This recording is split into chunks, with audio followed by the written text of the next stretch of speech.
सुनो, हम BNN की ओर आज से चलते हैं।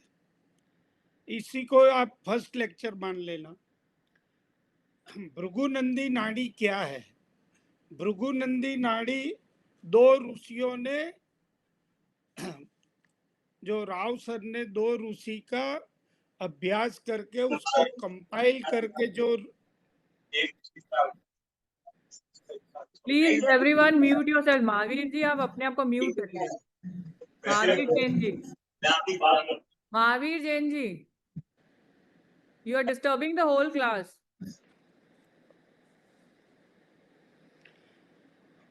देखो, राव सर ने दो विधा को कंपाइल किया है।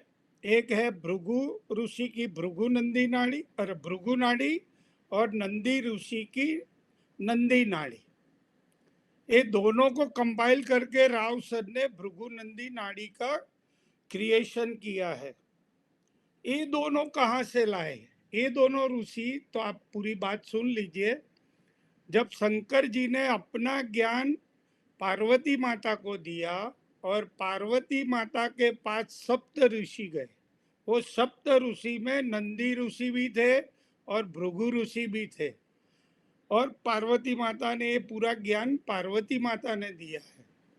फिर वो लोग अपने अपने ठिकाने पे गए, और मैंने जितना पढ़ा है वो बता रहा हूँ कि नंदी ऋषि के पास जो उनका आश्रम था, वहीं के नजदीक के गांव वाले लोग नंदी ऋषि के पास आए कि ऋषिवर, आप जो ये बता रहे हैं कि हम हॉरोस्कोप देख के बता देंगे, लेकिन ऋषिवर हमारे पास तो सिर्फ डेट है, टाइम तो है नहीं। तो ऋषिवर ने बोला कोई बात नहीं, मैं वो सब निकाल के आपको बताऊंगा। तो एक बात आप नोट कर लेना अपने माइंड में कि यहाँ पे कोई BTR होता नहीं। BTR निकालने के लिए नंदी ऋषि ने कोई टाइम का फ्रेमवर्क लिया नहीं, क्योंकि टाइम होगा तो एक तो आपका लग्न बनेगा और दूसरा चंद्र की ओर देखा जाएगा। चंद्र से अपनी दशा निकलती है, और कई बार ऐसा होता है एक ही दिन में चंद्र एक राशि से दूसरी राशि में जाता है तो दशा लॉर्ड बदल जाता है। इसलिए दशा की झंझट और टाइम की झंझट निकालने के लिए नंदी ऋषि ने without any ascendant as well as दशा दोनों को ओमिट कर दिया है ये इसमें। और राव सर ने फिर आगे बताया है कि आप बोलेंगे कि आपके पास सिर्फ डेट है और प्लेस है, तो भी आपकी हॉरोस्कोप तो बन जाएगी पूरे दिन की, कोई भी टाइम पे बनाओ। तो फिर एसेंडेंट कौन सा गिनने का? तो इसीलिए भृगुनंदी नाड़ी में जुपिटर आपकी कुंडली में जहां होगा वो आपकी कुंडली का एसेंडेंट बनेगा। यानी जुपिटर को लग्न गिन के आप पूरी एंटी क्लॉकवाइज आपकी कुंडली बना दो, तो आपका लग्न एज वेल एज पूरा हॉरोस्कोप बन जाएगा, और आपको दशा भी नहीं देखनी पड़ेगी। BNN तीन चीजों पे बनी है, एक तो प्लेनेट, एक राशि, और तीसरे सिग्निफिकेटर। अब राशि कौन सी गिनने की? तो आपकी जो गुरु की राशि है उसको एसेंडेंट बना के आप एंटी क्लॉकवाइज बनाओ। BNN में भाव नाम की कोई चीज नहीं है। तो आप बोलेंगे सर भाव हम हाउस कैसे गिनेंगे, फर्स्ट हाउस सेकंड हाउस? तो सिर्फ जब जुपिटर को आप एसेंडेंट गिन के चलोगे तो जुपिटर से जो सेकंड हाउस होगा वही हाउस होगा, थर्ड हाउस, फोर्थ हाउस, ऐसे आप गिनते गिनते 12 हाउस तक पहुंच जाएंगे। जुपिटर यानी आप खुद। तो आपको आपका सेकंड हाउस देखना है तो जुपिटर का नेक्स्ट हाउस जो है वो आपके लिए आपका सेकंड हाउस बनेगा। यानी हर एक का सेकंड हाउस अलग अलग होगा, हर एक का जुपिटर अलग अलग राशि में होगा, यदि आप में से किसी का जुपिटर मकर राशि में है, कैप्रिकॉन में, तो आपका फर्स्ट हाउस कैप्रिकॉन गिना जाएगा, सेकंड हाउस के नेक्स्ट हाउस। एक गाड़ी से काम चलेगा नहीं, एक से काम ना चले। who is unmute? Rakesh ji, Rakesh ji Rita ji please है। म्यूट करिए। आप लोग रियलाइज करिए, you are in a class, join करते से म्यूट करिए, ये कहने की कोई बात ही नहीं है ना। संजीव जी भी अनम्यूट है और रीता जी भी अनम्यूट है। रूपा जी यू आर ऑल्सो अनम्यूट। जो अनम्यूट है प्लीज अपने आप को म्यूट करिए। और ये ब्रेक आता है, फिर सर बताते हैं तो शॉर्ट निकल जाता है, सबका लॉस है ना। ये जूम यूजर अनम्यूट है, राकेश जी अनम्यूट है, संजीव जी राकेश unmute है। जी अपने आप को म्यूट करिए। तो आप Guru Sanjeev ji you are also unmute. Rakesh ji mute करिए। राकेश तनवर जी, संजीव नारायणी जी। जी सर। हाँ, तो जुपिटर शायद आपकी हॉरोस्कोप में कैप्रिकॉन राशि में है, तो आपका लग्न कैप्रिकॉन गिना जाएगा। ये मैं बता रहा हूं सिर्फ भृगुनंदी नाड़ी के लिए, कि भृगुनंदी नाड़ी में राशि का महत्व है, जुपिटर का महत्व है। जुपिटर को फर्स्ट हाउस, लग्न हाउस गिन के वहीं से आप काउंट करो, अपना house, second house, third house, वहीं से आप गिनना, क्योंकि जुपिटर आप खुद हो। चलो अब आगे चलते हैं। तो आप बोलेंगे कि नंदी BNN में क्या है, मैं आपको थोड़ा बड़ा बड़ा बता देता हूँ। BNN में जुपिटर को जीव कारक ग्रह बोला गया है। सैटर्न यानी शनि को कर्म कारक, कर्म कारक मीन्स जब आपको किसी की जॉब के बारे में देखना है, बिजनेस के बारे में देखना है, तब सैटर्न के साथ अलग अलग प्लेनेट देखने पड़ेंगे। यानी आपकी जिंदगी का जो कर्म होगा वो देखने के लिए आपको पहले तो सैटर्न को लेना पड़ेगा। मंगल भृगुनंदी नाड़ी में देह कारक और भाई का कारक भी माना गया है। ओनली फीमेल के लिए मंगल हस्बैंड का कारक है, जेंट्स के लिए नहीं। फीमेल के हॉरोस्कोप में आपको हस्बैंड का देखना है तो मंगल की ओर आप फोकसिंग करना। बुध ग्रह को मैं बड़े बड़े सिग्निफिकेटर बताता हूँ, स्पेशल सिग्निफिकेटर हमारा नेक्स्ट क्लास में आ जाएगा। यानी आप कोई टेंशन मत करना, आप सिर्फ सुनो शांति से, फिर वीडियो देख के नोट बना देना। बहुत इजी है, भृगुनंदी नाड़ी बहुत इजी है। फिर बुध आते हैं मर्क्यूरी पे। तो मर्क्यूरी क्या है, वो एजुकेशन का कारक है, एज वेल एज बिजनेस का कारक है। फिर मर्क्यूरी इंटेलिजेंस ही है, फ्रेंड है, वो सब आगे हम सिग्निफिकेटर देखेंगे डिटेल में। मैं आप सबको हर एक प्लेनेट के डिटेल में सिग्निफिकेटर लिखवा दूंगा, आपकी बड़ी नोट हो जाएगी, टेंशन मत करना। फिर सूर्य को भृगुनंदी नाड़ी में आत्मा कारक ग्रह बताया गया है। आपका सॉल, आपका सॉल कहाँ पे है, आपके सॉल को क्या पसंद है, वो देखने के लिए आपको भृगुनंदी नाड़ी में सन को देखना पड़ेगा।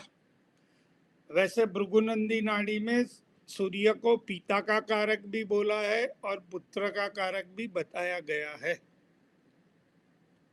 फिर आगे चलते हैं। शुक्र बचा, शुक्र आपकी वेल्थ है, आपकी लग्जूरियस है, ये सबका कारक शुक्र है। और स्पेशली जेंट्स के लिए उसकी पत्नी को देखने के लिए आपको शुक्र की ओर देखना पड़ेगा, वीनस देखना पड़ेगा जेंट्स की कुंडली में। लेडीज की कुंडली में हस्बैंड के लिए मंगल, और जेंट्स की कुंडली में पत्नी या तो वाइफ के लिए शुक्र, वीनस दिखा जाएगा। चंद्र आपके मन का कारक है, माता का कारक भी है। फिर आगे तो बहुत सिग्निफिकेटर है, बहुत है, लेकिन ये तो मैं बड़ा बड़ा आपको सिर्फ BNN शुरू कर रहे हैं तो आपको बड़ा बड़ा कारक सिग्निफिकेटर बता रहा हूँ। राहु तो आपको पता ही है, ये जमाना पूरा राहु पे टिका है। हम लोग अभी ज्वाइन जो हुए वो भी राहु की वजह से ज्वाइन हुए हैं। और केतु को धर्म के लिए बताया गया है। ये मैंने शॉर्ट आपको बता दिया। अब हम आगे चलते हैं, क्योंकि आज हमने फर्स्ट क्लास गिनी है, इसलिए आपको मैं बता दूं। अपने यहाँ 12 राशि है, 12 साइन, और उसके स्वामी यानी उसके लॉर्ड, और कौन सी डिग्री से कौन सी डिग्री में साइन आती है वो बड़ा बड़ा मैं आज आपको बता दूं। जो मैं साइन की डिग्री बताऊंगा वो आपको आगे भी काम में आएगी, एस्ट्रो वास्तु में बहुत काम में आएगी। तो आप पूरा ध्यान से अभी सुनिए, फिर वीडियो देख के अपनी नोट बना देना। कोई जल्दबाजी मत करना। अभी लिखने में रहेंगे तो आपका माइंड सुनने में नहीं रहेगा, आपको कुछ पता भी नहीं चलेगा। तो बी कॉन्सेंट्रेट टू हियर। मैं जो बोल रहा हूँ उसको आप ध्यान पूर्वक सुनिए, तो आपके लिए अच्छा रहेगा और मेरे लिए भी अच्छा ये रहेगा कि मेरे सब स्टूडेंट मुझसे आगे बढ़े। यही मेरी तो भगवान से एक प्रार्थना है। और मैं आपको छाती ठोक के बता रहा हूँ कि दिवाली के बाद आप सब एस्ट्रोलॉजर, प्रिडिक्टिव एस्ट्रोलॉजर बन जाएंगे। वो तो मेरी ओपन चैलेंज है, लेकिन हर रोज 3-4 घंटा मेहनत आपको करनी पड़ेगी। चलो हम पहली राशि देखते हैं। फर्स्ट साइन इज मेष यानी Aries, Aries sign. Aries sign का स्वामी है मंगल, मार्स। एरीज साइन की जो लिमिटेशन है 0 डिग्री टू 30 डिग्री है। फिर सेकंड साइन यानी सेकंड राशि, उसको वृषभ भी बोलते हैं और टॉरस भी बोलते हैं। टॉरस की जो डिग्री है वो 30 डिग्री टू 60 डिग्री में टॉरस आती है, क्योंकि first sign 0 to 30, second sign 30 to 60, 30 degree का एक हाउस बनता है। यानी 360 का 12 से आप डिवाइड करेंगे तो 30 डिग्री आपको मिलेगा। सेकंड डिग्री जो टॉरस है, वृषभ या तो टॉरस, वो 30 डिग्री टू 60 डिग्री आएगी, और उसका मालिक है शुक्र यानी वीनस। जय श्री कृष्णा गुरुदेव। थर्ड जो आती है, थर्ड राशि जो आती है, उसको आप जेमिनी भी बोलिए या तो मिथुन बोलिए। जय श्री कृष्णा गुरुदेव। जय श्री कृष्ण। थर्ड राशि मिथुन होती है या तो जेमिनी होती है। प्लीज आप म्यूट कर दीजिए भैया सूरज जी, और टाइम पे आया करिए। पूरे क्लास को जी डिस्टर्ब होती है। पूरे क्लास को 3:30 का टाइम है, 3:30 पे आ जाओ, और बाद में आओ तो आप खुद को म्यूट करके बैठे रहिए। लास्ट में मुझे जय श्री कृष्ण बता देना। ओके जी, चलो। सूरज जी म्यूट करिए। शरत मेनन जी मेनन जी, म्यूट करिए मेनन जी प्लीज। म्यूट करिए। ये लोग एक तो लेट एंट्री सरोज करते जी हो, म्यूट फिर करिए बोल के प्लीज। डिस्टर्ब करते, ये भी हेमल भट्ट जी गलत है। म्यूट। ये क्या डिस्टर्बेंस। जी सर। थर्ड राशि है मिथुन, उसको जेमिनी भी बोला जाता है। उसका एरिया है 60 डिग्री टू 90 डिग्री। जेमिनी का लॉर्ड यानी मिथुन का स्वामी बुध ग्रह है। अब फोर्थ राशि आएगी, उसको कैंसर या तो कर्क बोलते हैं। उसका एरिया 90 डिग्री टू 120 डिग्री तक है। 30 आप प्लस करते जाएंगे हर एक राशि में, तो आपको पूरा एरिया लास्ट में मीन में 330 टू 360 आ जाएगा। तो भी मैं बोल देता हूँ, शांति से आप सुनो। कर्क का स्वामी है चंद्र यानी मून। 5वीं राशि है सिंह या तो लियो। लियो का एरिया है 120 डिग्री टू 150 डिग्री और लियो का लॉर्ड और स्वामी सूर्य देव है, सन।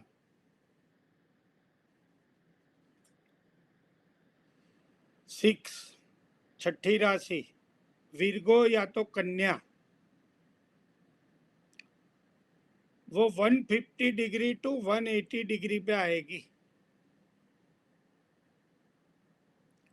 विर्गो का लॉर्ड फिर से मर्क्यूरी होगा, बुध। 7वीं साइन 7 साइन या तो 7वीं राशि तुला राशि है या तो लिब्रा।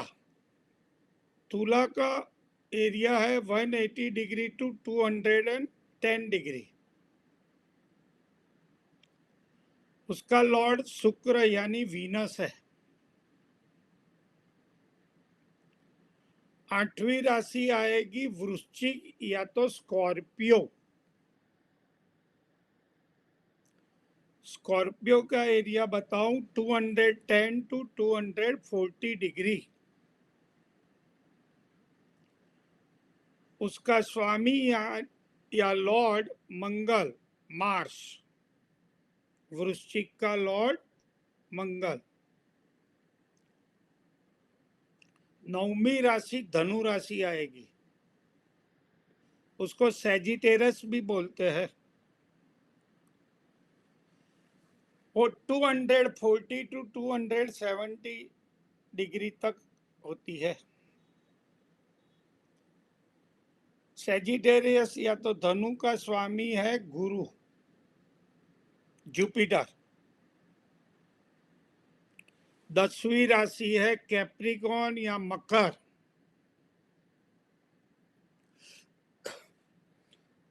वो 270 टू 300 तक होती है, 300 डिग्री। कैप्रिकॉर्न का स्वामी शनि, सैटर्न है।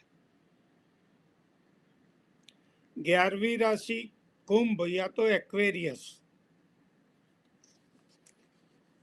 उसका 300 टू 330 डिग्री। उसका स्वामी भी सैटर्न या तो शनि है। और लास्ट मीन या पाइसिस, वो 330 टू 360 डिग्री, यानी 0 टू 36 तक हम वापिस आ गए। मीन का स्वामी जुपिटर है, गुरु। इतना आप सबको अब समझ में आ गया। अब आगे चलते हैं कि साइन और साइन की कैरेक्टरिस्टिक एंड उसकी डायरेक्शन, कौन सी साइन कौन सी डायरेक्शन में होती है। पहली साइन या तो राशि मेष राशि एरीज, उसकी डायरेक्शन ईस्ट या तो पूर्व दिशा, ईस्ट साइड या पूर्व दिशा। और उसका तत्व जो है वो अग्नि तत्व है। दूसरी साइन है वृषभ या टॉरस, उसकी डायरेक्शन है साउथ, दक्षिण। उसका तत्व है पृथ्वी तत्व, अर्थ एलिमेंट। मेष का फायर एलिमेंट, वृषभ का अर्थ एलिमेंट। थर्ड राशि मिथुन राशि है, जेमिनी। उसकी डायरेक्शन वेस्ट साइड है और उसका एलिमेंट या तो तत्व वायु, एरी साइन, एरी, ARI।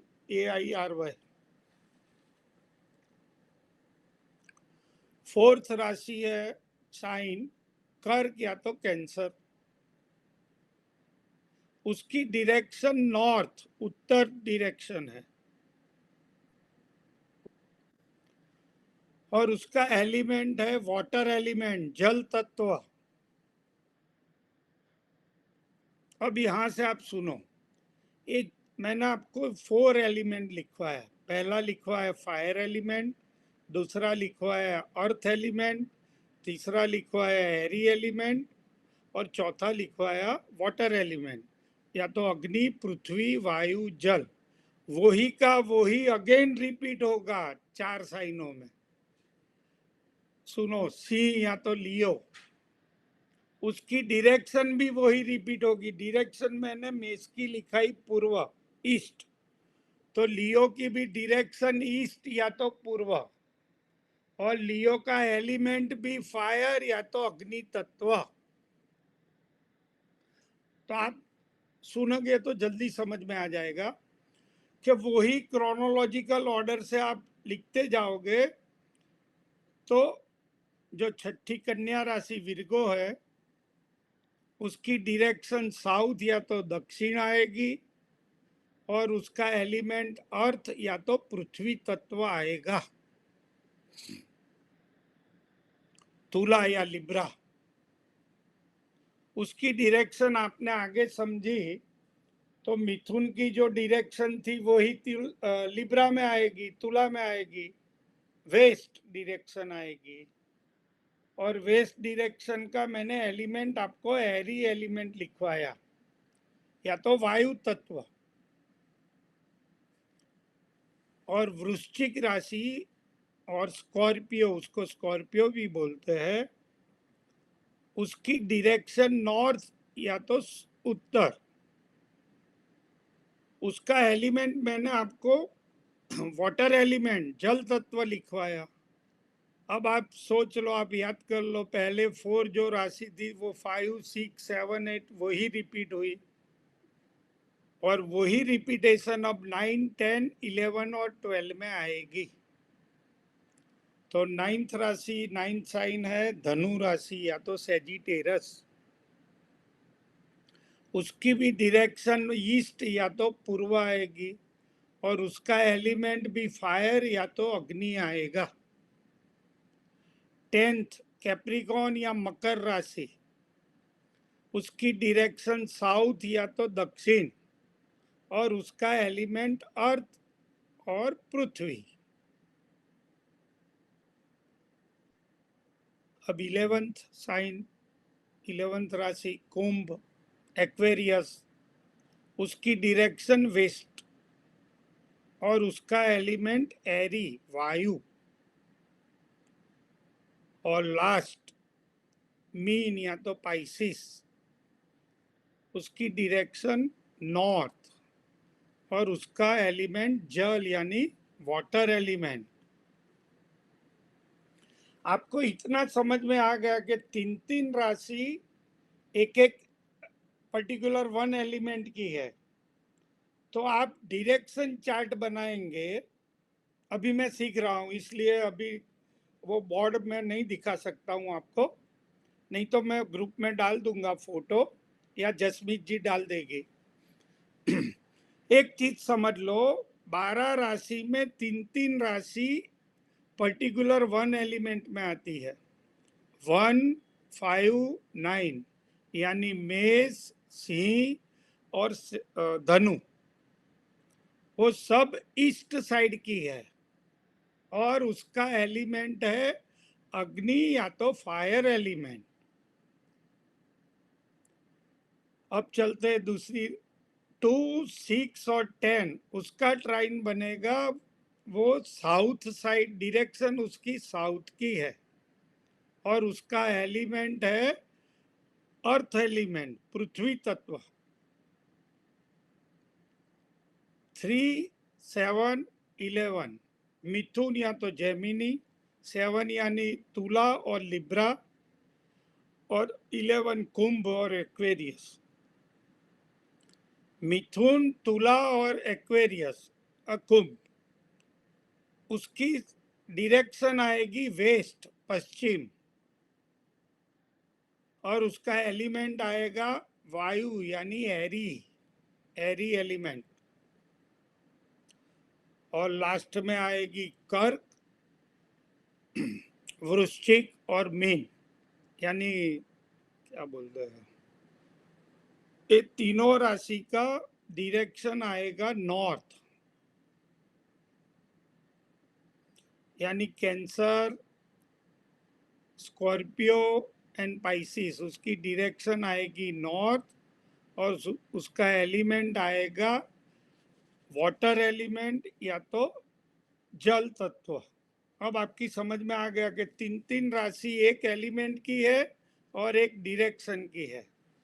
तो आप लोग बड़ा बड़ा ये समझ लो कि 159 का जो ट्रायंगल है वो अग्नि तत्व वाला ट्रायंगल है, 2, 6, 10 वाला ट्रायंगल अर्थ एलिमेंट या तो पृथ्वी तत्व वाला ट्रायंगल है, 3, 7, 11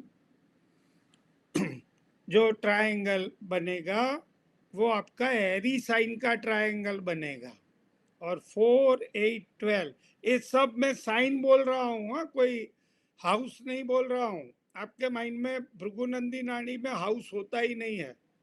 आपको जब हाउस देखना है तो जुपिटर को एसेंडेंट बना के देखिए, तब आपको सिर्फ अपने बारे में सब हाउस का पता चल जाएगा। अदरवाइज पूरी BNN साइन पे टिकी हुई है, sign, planet and planet conjunction, और मैंने आपको बताया सिग्निफिकेटर। ये तीन चीज पे पूरी BNN है। ये तीन चीज आप अच्छी तरह समझ जाओगे तो BNN आपके लिए बहुत इजी है। और मैंने आज तक जितनी विधा सीखी उसमें सबसे मुझे जो सिंपल एंड इजी कोई भी एस्ट्रोलॉजी की ब्रांच लगी तो वो भृगुनंदी नाड़ी है। इसलिए मैं बोलता हूँ कि आप दिवाली तक अच्छे प्रिडिक्टिव एस्ट्रोलॉजर बन जाएंगे, आपकी ओर से मैं गारंटी लेता हूँ। लेकिन आप सब लोग 2-3 घंटा मेहनत करना प्लीज, नहीं तो मैं झूठा साबित होऊंगा। अब एक दूसरी कॉमन चीज आपको बताऊं कि जो मैंने आपको अर्थ, फायर एलिमेंट, अर्थ एलिमेंट, एरी एलिमेंट और वाटर एलिमेंट लिखवा है, तो हर कोई एलिमेंट में चारों एलिमेंट होते हैं, लेकिन जैसे फायर एलिमेंट है उसमें 95% फायर का नेचर होता है, और बाकी बचे 5% में तीनों एलिमेंट समावित होते हैं। ऐसे ही अर्थ में है, अर्थी एलिमेंट में 95% अर्थ का नेचर है और 5% में बाकी तीनों आते हैं। ऐसे ही आप देखेंगे तो एरी एलिमेंट में 95% एरी और बाकी के 5 में बाकी के 3 आ जाएंगे। वैसे ही वाटर एलिमेंट में होता है। अब आपको एक नई चीज बताओ, शायद कई क्लासेस वाले नहीं बताते होंगे, एक एक्स्ट्रा चीज बताऊं कि जो फायर एलिमेंट वाली यानी अग्नि तत्व वाली राशि होती है उसकी एक पिक्युलरिटी, उसमें फोर्स बहुत होता है, फोर्स, आवेग वो ज्यादा रहता है, यानी फोर्स वाली साइन गिनी जाती है। उसमें एलिमेंट प्रधान एलिमेंट होता है। वैसे जो पृथ्वी तत्व वाली साइन होती है या तो राशि होती है, अर्थ एलिमेंट वाली साइन, उसका एक नेचर बड़ा पर्टिकुलर है, सेल्फिश नेचर, वो स्वार्थ प्रधान होती है। आप लोग अपने अपने होरोस्कोप में देख लेना, जो एलिमेंट में आपके ज्यादा ग्रह होंगे वो सीधा आपका नेचर में आ जाएगा। ये जो मैं पर्टिकुलर नेचर बता रहा हूँ उसकी बात कर रहा हूँ। जो एरी एलिमेंट या तो वायु तत्व वाली साइन या राशि, उसमें इंटेलिजेंस ही ज्यादा होती है, अच्छी बुद्धिमत्ता वाली राशि बोली जाती है। वो थोड़ा बताओ और ज्यादा उसको समझ में आ जाता है। लास्ट जल या तो वाटर एलिमेंट वाली राशि में क्या है, इमोशन बहुत होता है, वो इमोशनल ज्यादा होती है। अब आप आपकी कैरेक्टरिस्टिक में एक चीज लगा के देख लेना, आपके ज्यादा प्लेनेट जो साइन में होगा तो आपको पता चल जाएगा कि ये चीज मुझ में ज्यादा है। अब एस्ट्रोलॉजी अपने ऋषि मुनियों ने साइन के 3 डिवीजन आगे बताए हैं। मूवेबल साइन या तो चर राशि, इमूवेबल और फिक्स साइन, और उसको हिंदी में स्थिर राशि कहते हैं। और तीसरा पार्ट है ड्यूअल साइन, द्विस्वभाव राशि। ये भी आपके माइंड में रखनी पड़ेगी, वो प्रिडिक्शन में ये चीज काम में आएगी। अभी ये बेसिक है, आप जितना बाय हार्ट करोगे आपको प्रिडिक्शन में ये सब चीज बहुत यूजफुल रहेगी। तो मैं आपको नंबरिंग से ही बोल देता हूँ, मैं साथ में राशि बोल दूंगा। 1, 4, 7, 10। 1 यानी मेष एरीज साइन, 4 यानी कैंसर कर्क, 7 यानी लिब्रा तुला, 10 यानी मकर कैप्रिकॉन। ये चारों साइन मूवेबल साइन है, उसको हिंदी में चर राशि बोलते हैं। मेष कर्क तुला मकर वो चर राशि है। अब हम आगे चलते हैं। फिक्स साइन और स्थिर राशि 2, 5, 8, 11। 2 यानी वृषभ और टॉरस, 5 यानी लियो और सिंह, 8 यानी वृश्चिक स्कॉर्पियो, 11 यानी एक्वेरियस और कुंभ। ये राशि को फिक्स साइन स्थिर राशि भी बोली जाती है। लास्ट जो आया उसका स्वभाव, ये नेचर है, राशि का नेचर है। स्थिर राशि में आपके प्लेनेट ज्यादा होंगे तो आप जो भी डिसीजन लेंगे वो सोच समझ कर आगे बढ़ेंगे। मूवेबल साइन वाला बहुत जल्दी जल्दी अपने निर्णय ले लेते हैं, और द्विस्वभाव वाला नहीं तो जल्दबाजी नहीं तो शांत, वो बीच वाला होता है। ये आपके समझने के लिए मैंने उसका डिस्क्रिप्शन कर दिया। जब हम प्रिडिक्शन में आएंगे और मैं तीसरे चौथे क्लास में राशि सब डिटेल में पढ़ाऊंगा तब ये सब चीज़ आपको बता दूंगा। तो अभी आप अपने माइंड में रखो, तो आपके लिए बड़े काम की चीज़ है। ये सब बेसिक चीज़ आज जो मैं बता रहा हूँ वो आप सब लोग प्लीज़ बाय हार्टेड कर देना। अच्छा, लास्ट वाली द्विस्वभाव या ड्यूअल नेचर, वो 3, 6, 9 और 12। जेमिनी या तो मिथुन, 6 यानी विर्गो और कन्या, 9 यानी सेजिटेरियस और धनु, और 12 यानी पाइसिस और मीन। ये ड्यूअल नेचर वाली साइन है, द्विस्वभाव राशि। अब एक और चीज बता दूं आप, मैंने पहले या दूसरे लेक्चर में बताया था तो बहुत खिचपिच हो गया था, कई लोगों को तो समझ में ही नहीं आया था कि राशि कौन से अंग उसको ऋषि मुनियों ने दिए हैं। आप आज शांति से सुन लो, फिर नोट बनाना। मेष या तो एरीज राशि, सर और चेहरा। सर यानी हेड और अपना face, head and face. Second वृषभ टॉरस, वो एक गले का पार्ट है। थ्रॉट, जहाँ पे वॉइस बॉक्स है, वोकल कॉर्ड, मेडिकल में उसको वोकल कॉर्ड वॉइस बॉक्स बोलते हो आप लोग। जो अभी मैं बोल रहा हूँ तो वो वोकल कॉर्ड का यूज कर रहा हूँ। थर्ड मिथुन यानी जेमिनी, वो शोल्डर से अपने हाथ की उंगली तक जाती है, वो मिथुन राशि गिनी जाएगी, यानी हाथ और शोल्डर का पार्ट गिना जाएगा। कर्क और कैंसर उसमें पूरी चेस्ट आएगी। चेस्ट में हार्ट आता है एज वेल एज लंग्स आते हैं, यानी क्या बोलते हैं, चेस्ट यानी छाती और लंग्स यानी फेफड़े।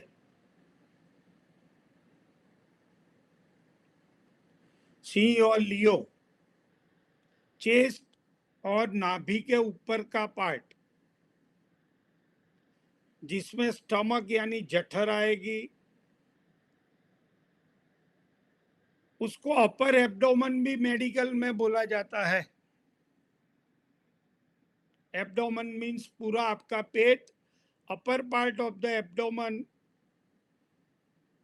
वो लियो राशि में गिना जाएगा। अपर पार्ट ऑफ एब्डोमेन में आपका स्टमक आता है, और जहां से अपनी ये जो अन्न नली निकलती है वो डायरेक्ट स्टमक के साथ जॉइंट होती है। और मेडिकली है, छोड़ो वो ज्यादा मुझे नहीं बताना है। फिर विर्गो यानी कन्या, वो बाकी का जो एब्डोमेन आपका बचा वो पूरा एब्डोमेन, उसमें लीवर स्प्लीन सब कुछ आ जाएगा। 7th तुला या तो लिब्रा,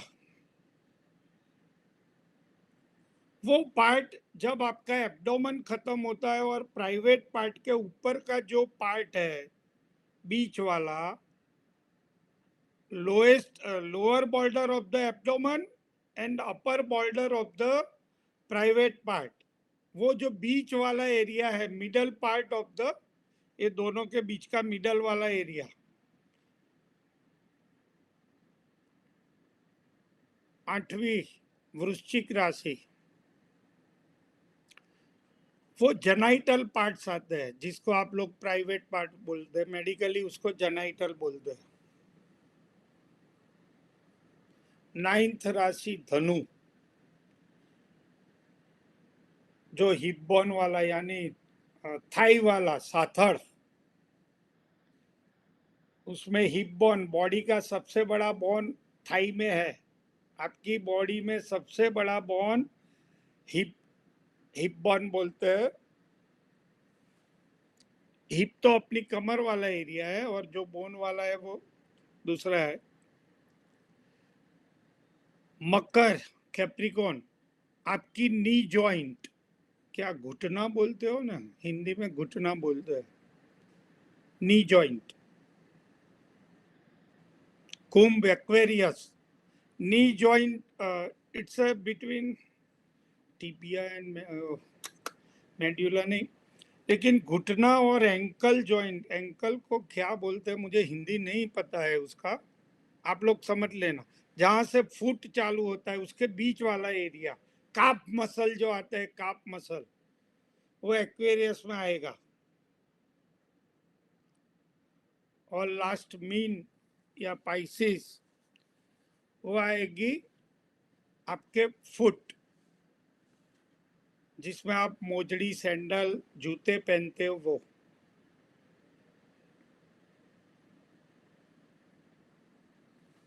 अब आपको लास्ट में एक चीज बता दूं, एक लास्ट वाला एक पार्ट बता देता हूं कि मैंने आपको 9 प्लेनेट के बारे में अब बता रहा हूं। पहला है सन या तो सूर्य,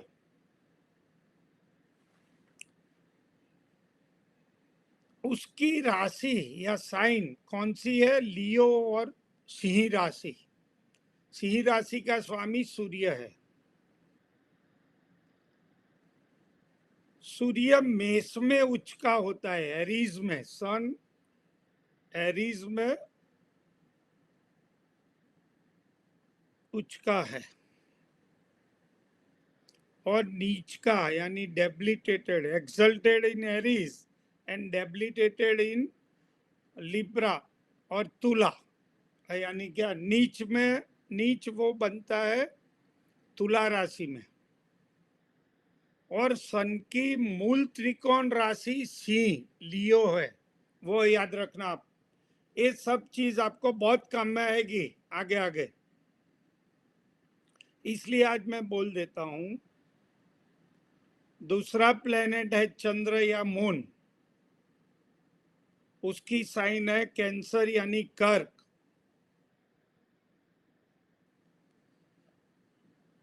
चंद्र एक्सल्टेड यानी उच्च का होता है वृषभ में, टॉरस में, और डेबिलिटेटेड नीच का होता है वृश्चिक में। चंद्र की मूल त्रिकोण राशि वृषभ, टॉरस राशि है। थर्ड प्लेनेट, तीसरा प्लेनेट हम चलते हैं मंगल, मार्स। मार्च की 2 राशि है, मेष एंड वृश्चिक, यानी Aries and Scorpio. Mangal exalted होता है कैप्रिकॉन में, यानी मंगल उच्च का मकर में होता है, और मंगल नीच का यानी डेबिलिटेटेड होता है कर्क में, कैंसर साइन में। और मंगल की मूल त्रिकोण राशि है मेष राशि।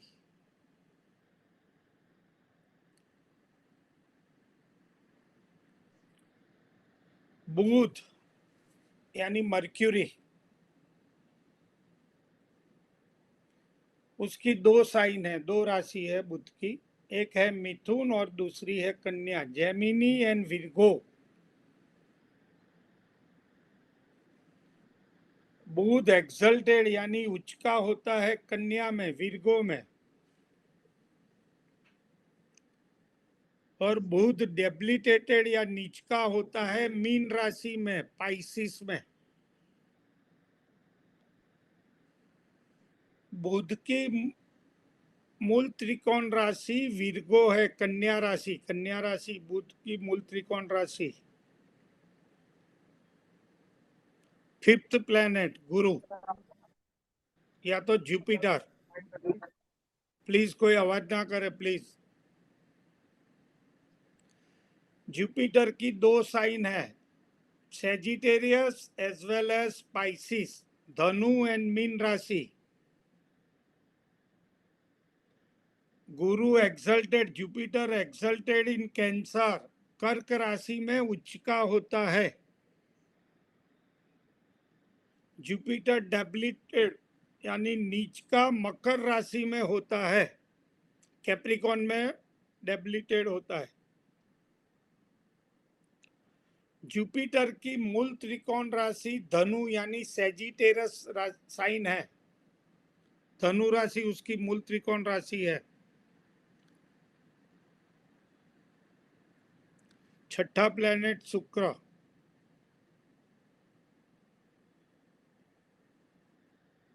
उसकी 2 साइन, वृषभ यानी टॉरस एंड तुला यानी लिब्रा। वीनस एक्सल्टेड इन पाइसिस, मीन राशि में उच्च का होता है, and Venus debilitated in Virgo, कन्या राशि में नीच का होता है। शुक्र की मूल त्रिकोण राशि तुला, लिब्रा राशि है।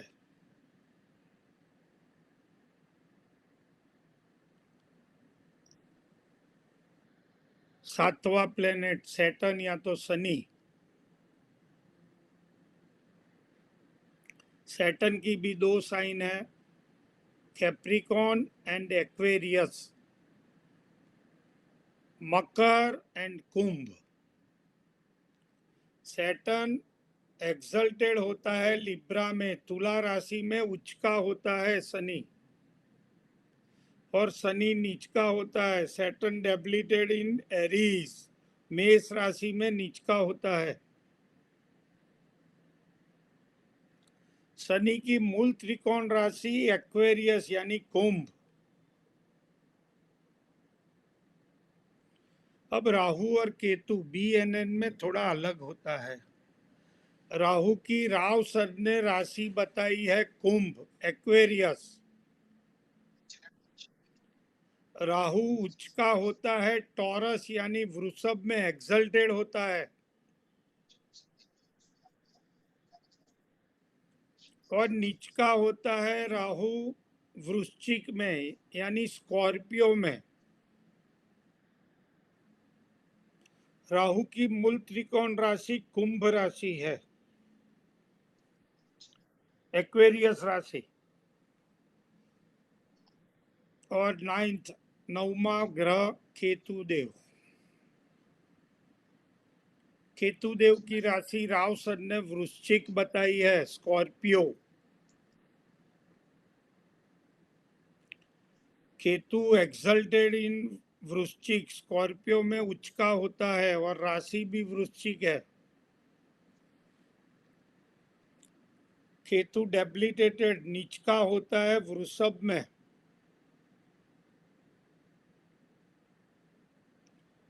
और केतु की मूल त्रिकोण राशि वृश्चिक, स्कॉर्पियो है। जसमीत जी, अब आपको देता हूं अपना ये जो क्वेरी वाला सेक्शन है जसमीत जी, वो आप बता दो, अपनी उसमें डाल दे, वीडियो देख के जो उसको जैसा वीडियो लगे वो सब आप बता दो। उसमें क्वेरी का सेक्शन अब निकाल दो, फिर आगे आगे हम बढ़ेंगे तब क्वेरी लेते जाएंगे। आज तो बहुत सिंपल था, समझे? आप बता दो।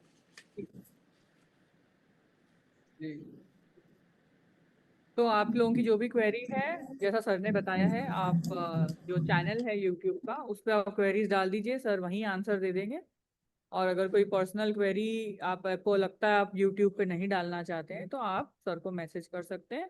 और मेरी सबसे ये रिक्वेस्ट है कि हम सब एडल्ट हैं और इतनी समझ सब में होनी चाहिए। एक तो ये फ्री क्लास है, हम इस तरह से बीच में अनम्यूट कर रहे हैं, बातें कर रहे हैं, हमारे घर की बातें क्लास में आ रही है, ये सब ना करें। ये बहुत ही अनप्रोफेशनल और मतलब दूसरों का भी टाइम वेस्ट हो रहा है। सर बहुत मुश्किल से 1 घंटा हम लोगों के लिए निकाल रहे हैं। आज के जमाने में कोई फ्री ज्ञान नहीं दे रहा, तो हमें अपने टाइम का, सर के टाइम का और दूसरों के टाइम का भी थोड़ा महत्व समझना चाहिए। और थोड़ा सा प्लीज इस बात का ध्यान रखें, लिंक टूटता है तो फ्लो में जो ज्ञान हमें मिल रहा है वो छूट जाएगा। तो बहुत सारे इम्पोर्टेंट